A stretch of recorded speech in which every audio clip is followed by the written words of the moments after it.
Halo sobat-sobat Mager Channel, apa kabar semua? Semoga kita sehat-sehat saja nih semuanya. Di hari ini gue mau ceritakan sebuah kisah horor yang dialami oleh kerabat kita Bang Naldo. Cerita ini tentang gedung angker. Nah, Bang Naldo ini bekerja sebagai seorang satpam di sebuah gedung daerah Jakarta Selatan. Untuk lebih jelasnya, Bang Naldo ini minta buat dirahasiakan nama tempat bekerjanya, biar yang kerja nggak parnoan gitu. Jadi kita sebut saja gedung serbaguna ya. Langsung aja gue cerita, di awal Panaldo mulai aktif bekerja di gedung serbaguna, semua berjalan aman-aman saja tuh. Tidak ada gangguan sama sekali. Hingga ada seorang pegawai cleaning service yang sudah tua mengundurkan diri dari kantor. Selang 1 minggu pertama, resign si bapak, sudah mulai ada laporan dari pegawai kantor. Kalau pulang malam, biasanya di basement sering terdengar suara tawa anak kecil. Panaldo awalnya nggak percaya tuh sama yang begituan.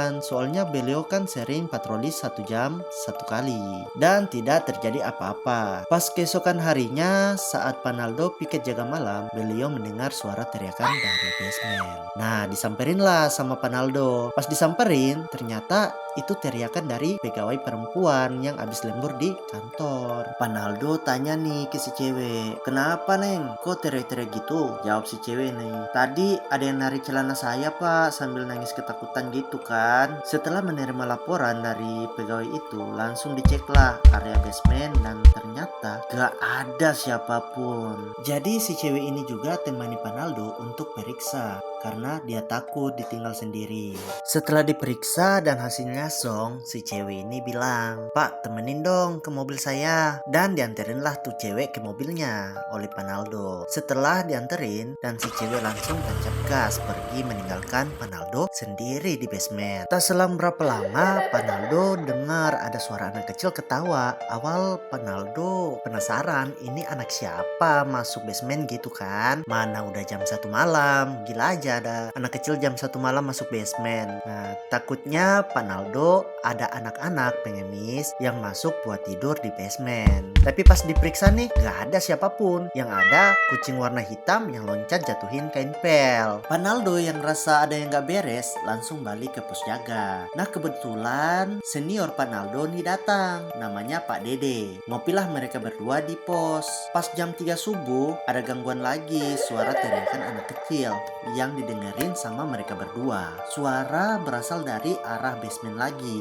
Terus si Panaldo ini diajak sama seniornya Bang Dede buat ngecek basement berdua. Bang Naldo yang udah berasa nggak beres awalnya nggak mau tuh, tapi demi keamanan kantor dia oke-oke lah buat ikut Bang Dede. Nah, pas mereka berdua keluar nih dari pos jaga mau ke basement, mereka dihadang oleh kucing hitam yang awalnya dilihat sama Panaldo. Lalu Bang Dede bilang ke Bang Naldo, balik yuk ke pos jaga, nggak usah diperiksa," kata Bang Dede. Bang Naldo nih ikutin aja kata senior, soalnya Bang Dede kan orang Banten, jadi banyak tahu-tahu gitulah soal makhluk halus. Jam 4 subuh mereka berdua mulai tidur di atas meja. Bang Naldo meja lain dan Bang Dede meja yang satunya lagi. Ya berhadap-hadapan gitulah mejanya. Pas keduanya udah terlelap, Bang Naldo tiba-tiba teriak, "Bang Dede, ada yang goyangin meja gua bang," ucap Bang Naldo. Dan Bang Dede yang kebangun juga melihat memang benar meja Bang Naldo goyang sendiri. Ih, serem banget. Nah, loncatlah si Bang Naldo dan si Bang Dede yang kabur keluar ruangan,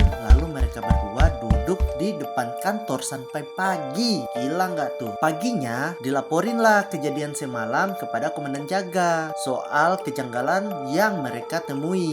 Dan si komandan ambil tindakan buat panggil orang pintar atau dukun. Dukun ini pun mulai dengan ritual pemanggilan. Pas ritual dimulai, masuklah si setan ke tubuh pegawai perempuan di situ. Terus dia bilang bahwa dulu di sini tempat kuburan massal. Saat pengangkatan jenazah, keluarganya tuh nggak ada yang datang. Akhirnya makamnya diuruk dan dibangun gedung. Kata si cewek yang dirasuki, sosoknya itu juga bisa berubah-ubah bentuk sesuka dia. Dia juga sering dikasih makan, kata si setan, oleh bapak cleaning service yang sudah resign dirasain. Karena nggak ada orang yang kasih makan lagi, dia jadi ngamuk. Jadi nih setan kayak malak gitulah. Setelah Panaldo tahu kejadian tersebut masih berulang kembali, Panaldo mengambil keputusan buat resign dari kantor itu yang diikuti oleh Bang Dede. Ya iya kali, siapa juga yang mau betah kerja diganggu terus. Nah, sekian nih dari cerita Bang Naldo. Terima kasih Bang Naldo buat cerita horornya. Semoga tempat kerja barunya nggak kayak yang lama ya Bang ya. Ya kalau kita kutip dari pengalaman horor Bang Naldo, setan tuh jangan dikasih makan karena kalau dikasih terus